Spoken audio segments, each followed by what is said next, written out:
Hey everyone, thanks for joining me. This is Chogel from the channel Sir Chogel. If you are new here, please consider subscribing. In my last video, we talked about the CSS for bold and italic texts. If you have missed that video, the link is given down in the description. In this video, we are going to learn about B tag and I tag in HTML.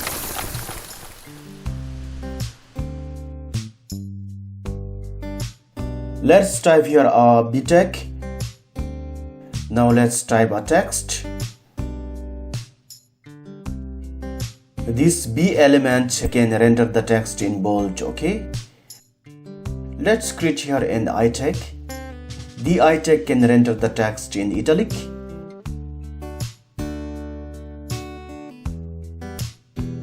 Here we can see our B tag has created the text bold and our I tag has created the text italic. You can use B tag to generate a bold text or word. It can bring the reader's attention, but it doesn't convey any extra importance or emphasis. I tag can render a word or text in italic.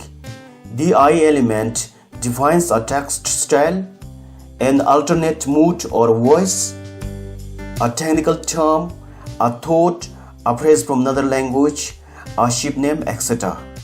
That's it. Hope this video helps you guys. Thanks for watching and stay technically sound.